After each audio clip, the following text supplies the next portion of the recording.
नमस्कार, मैं प्रियंका। आप देख रहे हैं 4 पीएम। आज प्रधानमंत्री नरेंद्र मोदी ने वाराणसी में नामांकन दाखिल किया, लेकिन नामांकन दाखिल करते समय जिस तरीके से कथित तौर पर लोकतंत्र का गला घोटा गया, ये अपने आप में बेहद शर्मनाक है।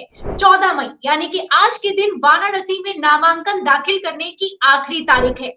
प्रधानमंत्री नरेंद्र मोदी ने तो बड़े ही शान से अपना नामांकन दाखिल किया, लेकिन सैकड़ों लोगों को वाराणसी से नामांकन दाखिल करने से रोका गया। हालत तो ये रही कि बेचारे घंटों लाइन में खड़े रहे, उनको भगा दिया गया।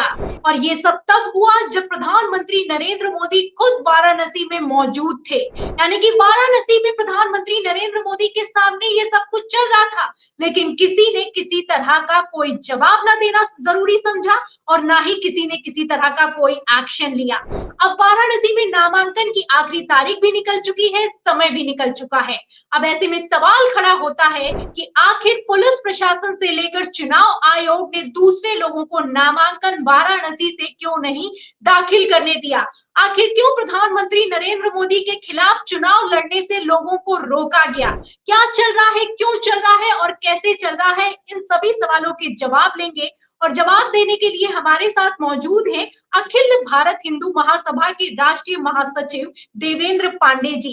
देवेंद्र पांडे जी खुद वाराणसी में मौजूद हैं और उन्होंने सब कुछ अपनी आंखों से देखा है, तो आप समझ सकते हैं कि जो भी वो बताएंगे वो कितना अपने आप में पुख्ता होने वाला है और कितने जबरदस्त खुलासे होने वाले हैं। तो फिलहाल मैं स्वागत करती हूँ 4 पीएम पर देवेंद्र पांडे जी का।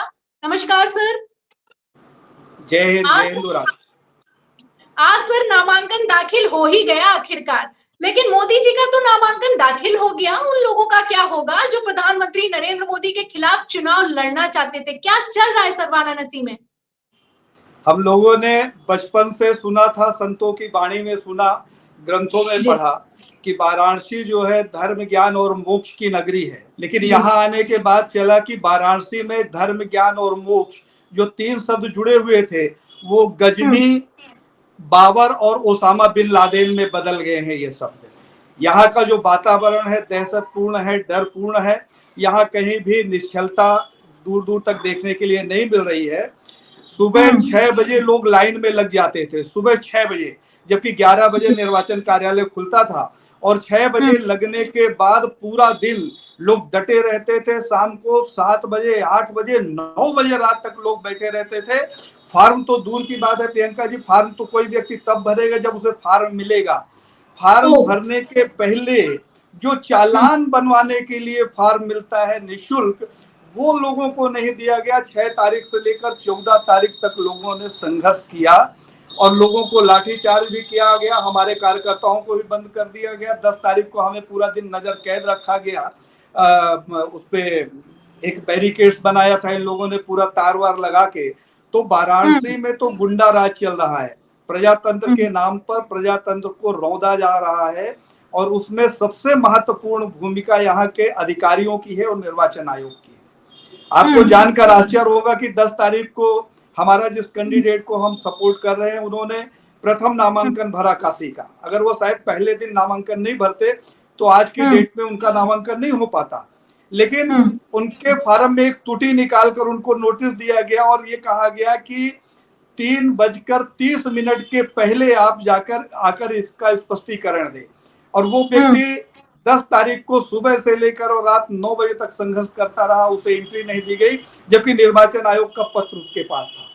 फिर सर वीडियो भी मैं अपने दर्शकों को दिखा रही हूँ और वीडियो में आप देख भी सकते हैं कि किस तरीके से पुलिस वाले भी मौजूद हैं और 3-4 लोग आगे अंदर चले जाते हैं और वो पूरा का पूरा समय आज ले गए। नामांकन नहीं दाखिल हो सका, लोगों को फॉर्म नहीं दिया जा रहा है, भगाया जा रहा है, बेचारे लाइन में खड़े हुए हैं। और सर श्याम रंगीला जाने माने कॉमेडियन हैं जो कि प्रधानमंत्री नरेंद्र मोदी की नकल उतारते रहते हैं, आपने कई बार देखा भी होगा, वो भी लगे रहे, लाइन में लगे रहे, कल से वो लगातार जुटे रहे, लेकिन उनका भी फॉर्म नहीं दाखिल हुआ।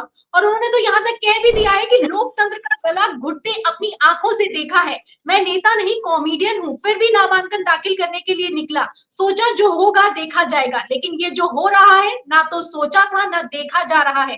प्रस्तावक भी थे, फॉर्म भी भरा हुआ था, बस कोई लेने के लिए तैयार नहीं था। अब आप सोचिए सर, कोई फॉर्म लेने के लिए तैयार नहीं है। आप हिंदू महासभा की राष्ट्रीय महासचिव हैं, क्या कहेंगे सर? इसमें कहना क्या है कि रंगीला जी से बड़ा कॉमेडियन जब सामने हो तो रंगीला जी तो अपने आप छोटे हो जाते हैं ना। रंगीला जी कितने भी बड़े कॉमेडियन हो, मोदी से बड़े कॉमेडियन तो नहीं है ना। तो मोदी के सामने कोई दूसरा कॉमेडियन आए, ये कैसे बर्दाश्त करेंगे। यहाँ मैंने वकीलों को स्ट्रगल करते देखा है, पत्रकारों को स्ट्रगल करते देखा। मैं आपके चैनल के माध्यम से कहना चाहता हूं कि मोदी के खिलाफ अगर निश्चल होता निर्वाचन आयोग, जनता के हिसाब से चलता, कानून के हिसाब से चलता, तो आज के दिनांक तक कम से कम नहीं तो 1500 नामांकन हो चुके होते। ये 1500 नामांकन किसी शौकीन व्यक्ति के नामांकन नहीं थे। ये इसमें गुजरात के लोग थे, महाराष्ट्र के थे, आंध्रा के थे, तेलंगाना के थे, तमिलनाडु के थे, मतलब पूरे भारत से लोग आए थे। और उन सब के मन में मोदी के प्रति आक्रोश था। तो उस आक्रोश को व्यक्त करने के लिए उन्होंने संकल्प लिया कि हम मोदी के खिलाफ चुनाव लड़ेंगे और मोदी की तानाशाही का हम पर्दाफाश करेंगे। मोदी का जो दुमुहा चरित्र है उसको हम उजागर करेंगे। और इसकी भनक एलआईओ और आईबी ने शायद मोदी जी तक पहुंचाई होगी। तो मोदी जी ने निर्वाचन आयोग को निर्देश दे दिया कि किसी कंडीशन में फार्म नहीं भरे जाएंगे। कल तो आपको जानकर आश्चर्य होगा, कल लोग 6 बजे लगे थे लाइन में, 6 बजे सुबह। सोचिए, जब ऑफिस 11 बजे खुलना है, 6 बजे लोग लग गए लाइन में। करीब 10 लोग थे, इतने में 30-35 लोग आए, वो सब भाजपाई गुंडे थे और उन्होंने उन सबको मारा। और मारने के बाद उनको पीछे कर दिया। और वो 40 लोग जब आगे लाइन में लग गए तो फिर किसी का नंबर ही नहीं आना था। तो इस तरीके से लोगों को नामांकन भरने से रोका गया। एक तरफ निर्वाचन आयोग प्रचार करता है कि ज्यादा से ज्यादा मतदान करें, ये मतदान का पर्व है, ये राष्ट्रीय पर्व है। और दूसरी तरफ प्रत्याशियों को रोका जा रहा है। तो इनकी कथनी और करनी तो स्पष्ट दिख रही है ना।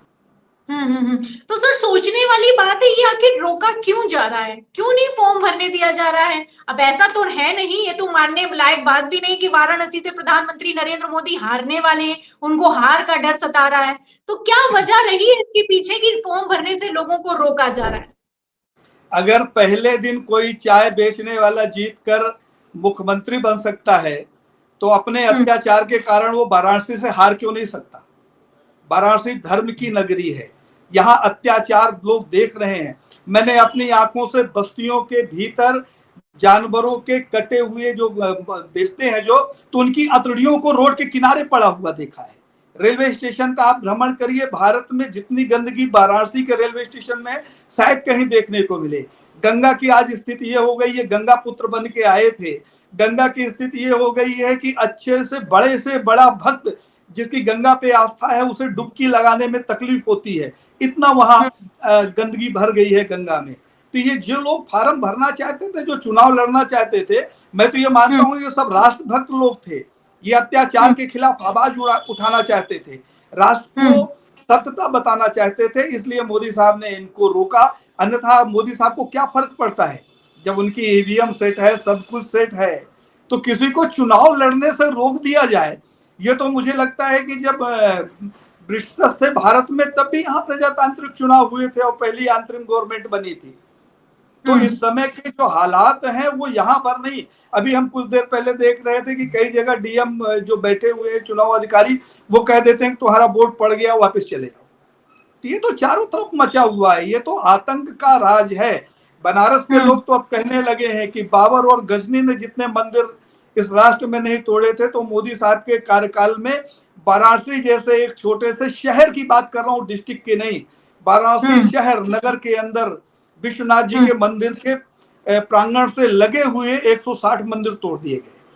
बड़ी बात कह रहे हैं तो क्योंकि के समय में नहीं हुआ था। आपकी बात का महत्व इसलिए और भी ज्यादा बढ़ जाता है क्योंकि ये बातें आप जब कह रहे हैं तो आप हिंदू महासभा के राष्ट्रीय महासचिव हैं और उसके नाते कह रहे हैं कि इस तरीके का माहौल चल रहा है। और हो सकता है कि प्रधानमंत्री नरेंद्र मोदी को ये डर भी सता रहा हो क्योंकि वाराणसी में जो कुछ चल रहा है वो बिल्कुल भी ठीक नहीं चल रहा है। तो सर, ऐसा ही कुछ गांधीनगर सीट से भी निकलकर सामने आया, गृह मंत्री अमित शाह के लिए भी खबरें निकलकर सामने आई कि दबाव बनाकर नामांकन वापस करवा दिए गए। अब वाराणसी से वैसी ही खबरें, क्या कहते हैं, इनमें कुछ कनेक्शन है? मैंने तो अभी परसों ही एक इंटरव्यू में कहा था कि निर्वाचन आयोग निष्पक्ष हो जाए और मोदी ने जिस मीडिया को पाल रखा है वो मीडिया अपनी भूमिका का निर्वहन ईमानदारी से करे और यहाँ वाराणसी की मैं पर्टिकुलर बात कर रहा हूँ, यहाँ कांग्रेस का प्रत्याशी अपना पर्चा निकाल ले, बसपा का निकाल ले, जितने धुरंधर नेता है सब निकाल लें, एक रिक्शा वाला जिसका कोई परिचय नहीं है उसे रास्ते चलते अगर पकड़कर फार्म भरवा दिया जाए तो इतना आक्रोश है कि मोदी के खिलाफ लोग उस रिक्शा वाले को जितवा देंगे, मोदी का तिरस्कार करेंगे। आप ये कहना चाह रहे हैं अगर निष्पक्ष चुनाव हो गया तो प्रधानमंत्री नरेंद्र मोदी जीत नहीं सकते, 400 पार का नारा नहीं हो सकता, क्या कह रहे हैं? जीत जैसा शब्द बहुत बड़ा शब्द यूज कर रहे हैं, मैं कह रहा हूं जमानत जब्त हो जाएगी, जमानत जब्त हो जाएगी इनकी। अगर मशीन की हैकिंग रुक जाए, अधिकारियों का पक्षपात पूर्ण रवैया रुक जाए, खरीद फरोख्त की जो प्रणाली चालू की है इन्होंने वो रुक जाए, और जो मीडिया है वो भ्रम फैलाना बंद कर दे कि मोदी को लोगों ने ईश्वर के रूप में स्वीकार कर लिया है, तो परिणाम सामने आ जाएंगे। रोड शो हुआ सर, भव्य रोड शो हुआ, उस रोड शो को लेकर क्या कहेंगे? जो रोड शो हुआ उसमें तो भीड़ इतनी आई थी कि पैर रखने तक की जगह नहीं थी, खबरें रिपोर्ट की गई हैं मीडिया की तरफ से। आप वही मध्य प्रदेश, बिहार, गुजरात और छत्तीसगढ़ से जनता ले आई गई, आसपास के वाराणसी से लगे हुए जिलों की जनता ले आई गई। यहाँ की जनता के ऊपर मोदी को भरोसा नहीं था, इसलिए लोगों के दरवाजे बंद कर दिए गए, रोड के दोनों तरफ पिंजड़े जैसा बना दिया गया था, खंबे तो लगाए गए, उसमें तारें लगा दी गई थी कि उस तार के अंदर कोई प्रयास करके इस पार नहीं आए। तो मोदी जी तो इतने भयभीत हैं कि अपने क्षेत्र की जनता से नहीं मिल सकते, और इस क्षेत्र की जनता इतनी दुर्भाग्यशाली है कि अपने सांसद के पास तक नहीं जा सकती। तो जिंदाबाद बोलने के लिए ट्रेनिंग शुदा लोग ले आए गए थे जिन्होंने मोदी की जिंदाबाद बोली, और इसमें यहाँ के विधायकों की महत्वपूर्ण भूमिका है। अभी हम लोग, हमारे जो कैंडिडेट है, पूरे भारत का जो कैंडिडेट है, वो जब एक दिन लेट हो जाता है खर्चा जमा करने में तो उसको नोटिस आ जाता है। मेरे साथ आए कोई मीडिया ईमानदारी से 10 लोगों का पैनल बनाए, मैं इस वाराणसी में कल का खर्चा 5 करोड़ रुपया गिनाने के लिए और दिखाने के लिए तैयार। बड़ी बात कह रहे हैं सर। आपको क्या लगता है, आखिरी सवाल लूंगी आपसे, जैसा कि प्रधानमंत्री नरेंद्र मोदी अब तीसरे चरण के बाद हिंदू मुसलमान मंगलसूत्र बड़े बड़े बयान दिए जा रहे हैं, और ये भी कह दिया है कि अगर इंडिया गठबंधन सत्ता पर आ गया तो राम मंदिर ये लोग बदल देंगे, अस्पताल बना देंगे, उसमें ताला लगा देंगे, इस तरह के बयानों पर, और ये आपको क्या लगता है कि इस तरह के बयान किस तरह, क्या डर सता रहा है प्रधानमंत्री को जो अब ऐसे बयानों पर उतर आए हैं? क्योंकि सुप्रीम कोर्ट का फैसला है, राम मंदिर तो कोई बंद तो करवा नहीं सकता, ये तो हर कोई जानता है, और मुसलमान मंगलसूत्र छीन लेंगे, इस तरह के बयान आखिर क्यों आ रहे हैं? अगर ऐसा आतंक होता तो इस देश में मंगलसूत्र वाली महिलाएं नहीं दिखती। मोदी 10 साल से आए हैं, उसके पहले भी इस राष्ट्र में गवर्नमेंटें चली हैं, और मोदी जी को मैं चैलेंज करता हूं कि वो अपने ईमानदारी से अपने सीने में हाथ रख के बताएं कि अपने जीवन में उन्होंने, मंदिर तो बहुत बड़ी बात होती है, कहीं एक कोई चबूतरा भी बनवाया है रोड के किनारे जिसमें लोग आस्था से फूल चढ़ा सकें?